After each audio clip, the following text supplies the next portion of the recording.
I shall now review If Not Us, Who by Antelope Hill.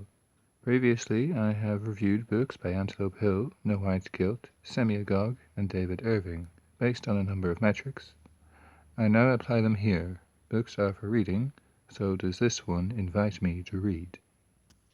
In terms of size, which dictates how conveniently one can handle and read the book is 9 inches by 6 inches by 17/20ths of an inch thick. This is easily held and held open in one hand, and easier in two. It is not heavy or cumbersome.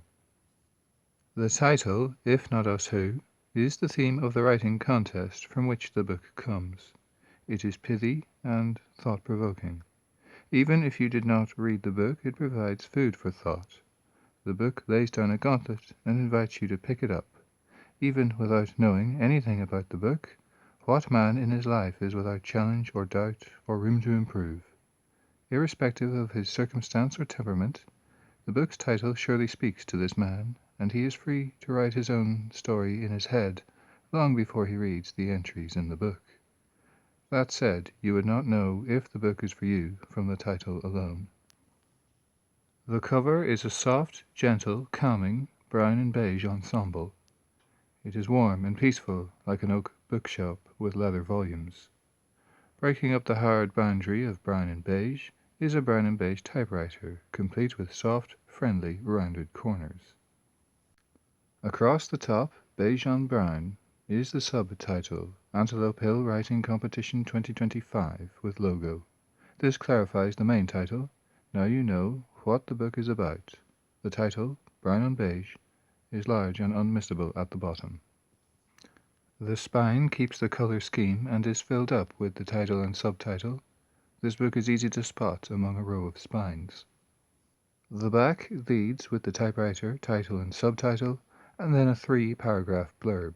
Perhaps only the 3rd paragraph was necessary, but the blurb is serviceable.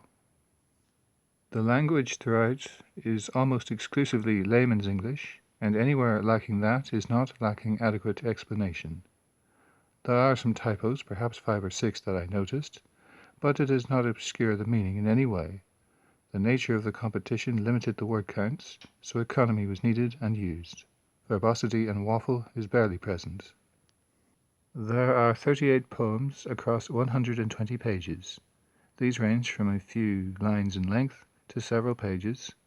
Some have a clear and consistent rhyming scheme, others are closer to prose, with a mix of plain language and simile, metaphor, imagery, etc. There are 19 short stories across 214 pages. These vary in length, but packed a lot in, to feel longer than they were, but in a good way. Some stories are split into mini chapters, which probably makes them more digestible. The stories and poems within the book are about the question, if not us, who? Typically, this takes the form of a challenge to overcome, and this challenge falling to someone to do something about it. Sometimes there is a harkening back through history. Here are the men who answered the call in their day, now it's your turn. Sometimes it's a straightforward adventure. A witch has abducted a maiden, let's get after her. Maybe it's more mundane. Life is pretty crap and nobody's going to change it for you. What are you going to do about it? Alternatively, sometimes the time to act comes, and the characters fail to act, and the moment passes. The settings cover Saxon England, the Battle of Lepanto, Viking North America, the 22nd century among the stars, the far future in a new dark age, Rhodesia in 1960, modern-day Russia, and sometimes the broad sweep of history is covered from today backwards or from long ago to far ahead. The characters involved include soldiers, veterans, porters, schoolboys, monks, tailors, space marines, and more.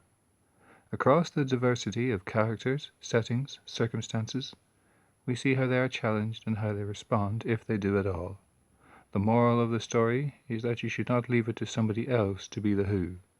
You must be the change you want to see in the world, even if you don't get to see the world after the change. I enjoyed the book very much, and I can see why I did not make the cut to be in it this year. This is a stirring book, and I look forward to the next one.